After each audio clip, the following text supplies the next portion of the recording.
Hello, I'm Sarah and I'm 71 years old. I've heard a lot of stories here and I thought that I'd share something that happened to me recently. Yeah, it happened over the course of a few years. The story involves my daughter Megan. Megan had met her husband Charlie when they were in high school. They dated since the start of high school, but didn't get married until years later. My daughter dropped out of college after a year because she got pregnant. Did I think she was too young to be pregnant? Yes. But I was not going to shame her for it because she seemed very excited about it. What made me upset was that she and Charlie were moving across the country with Charlie's parents. Megan announced her pregnancy and moved all together at a dinner party. I had taken Megan aside after everyone had congratulated her and told her about how I felt. Can I just talk to you for a minute? Yeah, of course, Mom. What's the matter? First of all, I just want to say congratulations on the baby. I can't wait to be a grandmother. I bet. I'm going to make sure that at the very least my child and I come down to visit you frequently. After all, as a first-time mom, I will need the help of the best mother in the world. Oh, stop it. I'll be of any help that I can. But about you coming down frequently. Yes. Do you really have to move? I mean, you just dropped some wonderful news, and I also want to be a part of you and your child's life. I want you to be a part of it as well. But Charlie got a great job offered there, and we can't let it go. It would be stupid to turn down more money when we have a child on the way. I know, it just hurts. I only just got you back after you went away for college, and not even 2 years later, you're going away for God knows how long. I'm sorry, Mom. I promise that we'll be in touch as frequently as possible, and if I don't come down here, you can come there. Oh, honey, I wish it was as easy as that. You know that I have to work, and my company makes it hell to get even a day off. It's okay. I'm sure we'll figure out a way. I was sad about her leaving, but then again, I had always known that the day she would leave home would come soon. My grandson, James, was born 9 months later. I had flown over for the last month of Megan's pregnancy because she really wanted me there. I stayed with Megan and Charlie for another month or so and helped them adjust to living with a newborn. I told them what to expect and also what to do when the baby cried too much. They seemed nervous, but I assured them that after a few months they'd get the hang of it. The parents' instincts will never let you harm your child, and that is advice I stand by to date. Anyway, after I returned back home, I went right back to work. My visit to Megan had cost me my yearly time off, but it was worth it. Things only got more hectic after that. Megan would phone me once a week to give me updates and ask for help whenever she needed it. Even though I wasn't there physically with Megan, it still felt as if I was right there with her whenever she called. And so 2 years passed. I hadn't gotten to meet Megan or her family in those 2 years. A lot of promises had been made on Megan's part to come down and visit, but she apparently could never seem to get a day off work. I was initially really hurt and frustrated, but I understood where she was coming from, considering I was in the same position. However, one day Megan called me, and that conversation changed things for us. Hey, Mom. Hi, honey. How are you? And how's Charlie and my grandbaby? I'm good, and so are Charlie and James. James said his first words, by the way. Oh, really? That's amazing, sweetie. Yeah, and hearing James speak made Charlie and I realize something. Oh, what is it? That we've been together for 6 years and we even had a baby. Yes, it's been a very long time. As long as you're happy, time will fly faster than you could blink. Exactly. So we were thinking of getting married. What? Oh, wow, I'm so happy for both of you. When will you get married? We were thinking of getting married next week. Next week? But honey, your dad and I won't be able to make it unless you plan on getting married here. Are you? No, Charlie and I wanted a quick and personal wedding. We were just going to register ourselves, go out to maybe the beach for a picnic with James and Charlie's parents, and then call it a day. So Charlie's parents get to be there when you get married, but your dad and I don't? Mom, don't be like that. I'm sorry, but I've tried to be as supportive of everything you've done so far. I was hurt and upset by you moving when you were pregnant, but I let it go. Then you never visited me for 2 years, and whenever you called, it was only to ask for help. I let go of it all because I wanted to see you happy. But this feels like a slap in my face. Why can't you just be happy for me? Megan, I'm really trying. Your father will be even more heartbroken with your decision. This time I won't intervene, and you can deal with the fallout yourself. Mom, come on. Congratulations on getting married. Goodbye. My husband and I were beyond upset. I mean, looking back, I knew that it was wrong for me to lash out at Megan that way. I was overcome with sadness at just how much of Megan's life I was missing. I tried to get over it. I did. Megan called me after she and Charlie got married, and I tried my best to engage in proper conversation with her. But I couldn't get past my sadness. Eventually, Megan stopped calling. She sensed that something was wrong, and while she never made an apology, she decided it was best to just not contact her father and me as much. Somehow I managed to move on with life. It got easier as more time passed. My husband and I got through our grief by spending our time with each other. We went on a lot of trips together, not out of state, but every other weekend. We went to various resorts and different parts of town, and sometimes we would even get to the town over. Sometimes Megan would send us postcards and pictures of James, and it made me feel bittersweet. I hated that I was missing watching my grandson grow up. It was simply one I had to live with. Before I knew it, 15 years had passed in total since I saw Megan and her family. My husband and I were well into our 50s, and we were planning on retiring the next year. We were looking forward to going on a tour of Europe and then Asia. We spent those 15 years just saving up to finally live our lives the way we always wanted to. One day, out of the blue, we got a knock on our door. You can imagine my surprise when I opened the door and saw Megan, Charlie, and James standing at my doorstep. Except there was one more addition, another baby. It took me a good minute to fully grasp the fact that my daughter and her family were standing at my doorstep. 15 years later, and they still knew just how to surprise me. All those emotions from years of no contact flew right out the window. I cried as I enveloped Megan in a tight hug. I greeted Charlie just as warmly and then took a second to look at my 15-year-old grandson. He had grown so much. He was a full-blown teenager now. I hugged him tightly, and then I looked at the new baby. Megan informed me it was a baby girl. She was asleep, but she looked so serene. I quickly ushered everyone inside. My husband seemed just as shocked as me when he saw them and hugged them too. I quickly made all of us cups of coffee and sat down with them to ask them what they were doing back home. So what are you guys doing back? And Megan, when did you have another child? Well, I gave birth 6 months ago. After I gave birth, I began to miss home way more than I ever thought I would.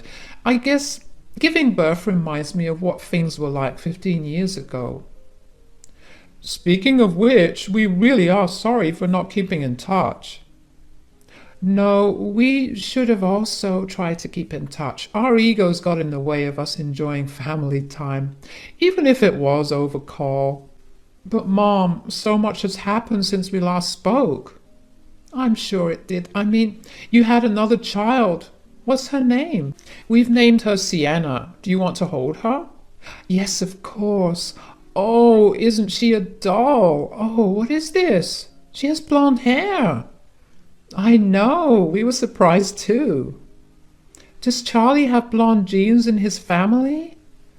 Not that we know of. We just figured that it may have been a recessive gene that just became dominant with her. That is interesting. Will I be able to see my grandkids more often now? Yes, of course. Actually, about that. Megan and I had something big to ask of you. Yes, what is it? We know this is sudden, but do you and Dad think you guys could let us live here for a little while until we get back on our feet? Oh, honey, that's not a big ask at all. We would be more than glad to help you out. When will you move in? Our things will be arriving in about a week, and we could stay in a motel so you and Dad could prepare. Nonsense. This house has always been too big for only the both of us. We can slowly figure things out as time passes, but you guys can stay here starting now. Thank you a lot. You are helping us out big time. We promise to be as helpful as possible. I was excited to finally build a good relationship with my grandkids. Everything had aligned so perfectly. I was retiring and I was going to be able to be a grandmother. Megan and her family stayed with us for an entire year. I got to witness my second grandchild's first, and nothing brought me greater joy than that. James and I were also getting along pretty well, although he did seem a little distant. He was not only distant with me, but with his parents as well. He barely even looked at Sienna. I got concerned when it was Sienna's birthday and James just locked himself up in his bedroom. My husband and I tried to get him to come out and celebrate, but he refused to. I was worried, so I asked Megan and Charlie if there was something wrong. They laughed James's behavior off and assured us that there was nothing wrong. They chalked his behavior up to being jealous of his sister. I didn't think it was normal for a boy his age to be that jealous of his sister. Sure, there was a huge age gap between the both of them, but still, to be so jealous that he refused to even associate himself with her was a bit extreme. Even so, I left my opinions behind and tried my best to get along with James. I tried to be someone James could trust and lean on. I also tried to coax him into telling me what was going on with him, but nothing I tried seemed to work. At best, James would tell me about other things going on in his life. If I ever brought up his reactions to Sienna subtly, he would shut down. Over the rest of the year, Megan and Charlie found good jobs that allowed them to buy their own home. It was only 4 blocks away from us, and even though they weren't living with us, I still got to see them almost every day. With both Megan and Charlie working, I was asked to babysit Sienna a lot. Years began to pass, and I essentially became a second mother figure to Sienna because of how much time I spent raising her. We ended up developing a close bond. But there was one thing that I noticed. James began withdrawing from me even more. Whatever little progress I had made since he moved here started slipping from my hands. But before I could do anything about it, James decided to move out of his parents' home and go to college on the other side of the country. James and I barely spoke after that. I only got to speak to him over the holidays and birthdays. It hurt that I had to go through the same things over and over again, but I learned to be happy with what I had at the very least, and that was Sienna.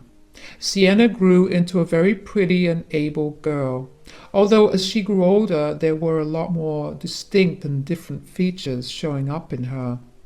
For starters, she was more olive-skinned than pale like the rest of her family.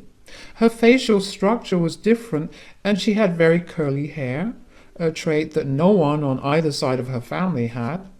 My husband and I often discussed how it was possible for Sienna to look so different from us, and every time the conversation would leave us feeling a little unsettled. One time when Megan had come over to spend time with me when Sienna was around 9 years old and was off to school now, I decided to ask Megan why Sienna looked so different. I've been meaning to ask you something, actually. Yeah? What is it? I mean, this is in the nicest way possible, but your father and I were just curious. Why does Sienna look so different from the rest of us?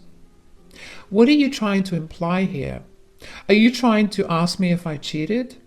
Whoa, what? No, I would never accuse you of something like that.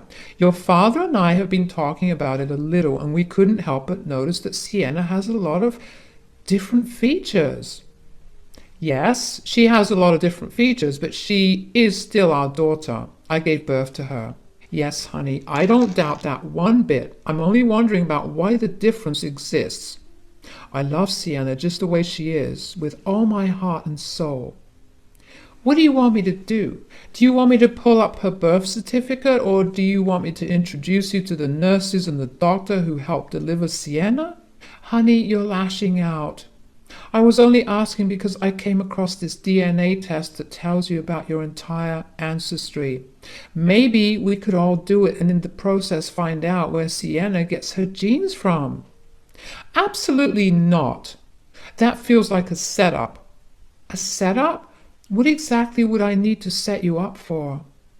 If I give in now, there's no telling what else you'll ask me to do. You're thinking too much into this, honey. You know what? Why don't we just drop the topic? I couldn't understand why Megan was being so defensive about Sienna's appearance. It's not like I was insulting her, but in a way I still understood what she must have felt. My husband and I let go of it and instead just enjoyed our years bringing Sienna up. Things started to change when Sienna was 15, though. She would often swing by my place after school. She would come over looking sad and sometimes even in tears. That was alarming because she was the most joyful girl I knew. After a little prodding, Sienna revealed that she had an assignment a few months ago regarding genetics where her class was asked to bring pictures of their families. When she brought hers, everyone looked at her in confusion. Her teacher also looked confused and asked her if she was adopted, to which she obviously said no. The teacher had pulled her aside after class and asked her if she was sure that she was not adopted because, logically speaking, there was no way that she could look that different from her family. While her teacher was nice towards her, the rest of her classmates weren't.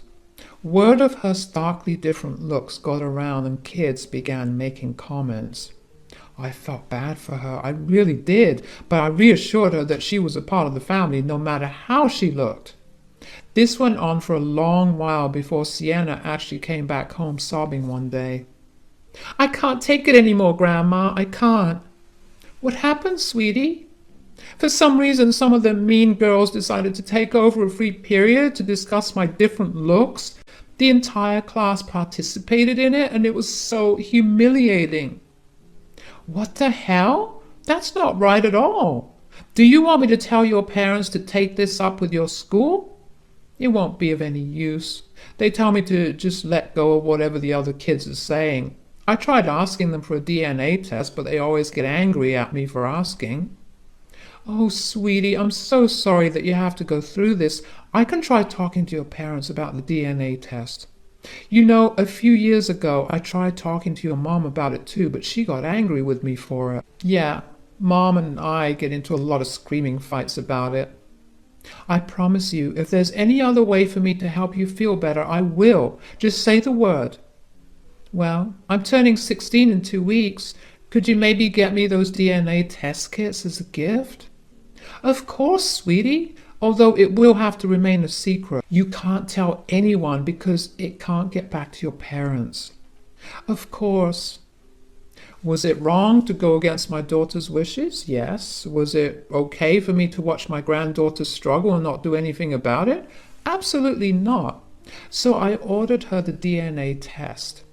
It arrived in the mail a week later, and Sienna did it the same day it arrived. We shipped it off and waited for the results, which could take up to a month to come. I saw a big shift in Sienna's mood after that.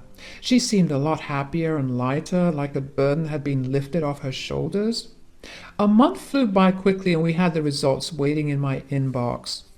The first thing the result told us was that Megan, Charlie and James had all taken the DNA test a few years ago when Sienna was around 4 years old. This meant that Sienna would get a more accurate result. Sienna's excitement over the report quickly turned to horror. I had let her see the report first, so I had no idea why she was so horrified until I saw the report myself. The report had said that she was James's daughter. There had to be a mistake.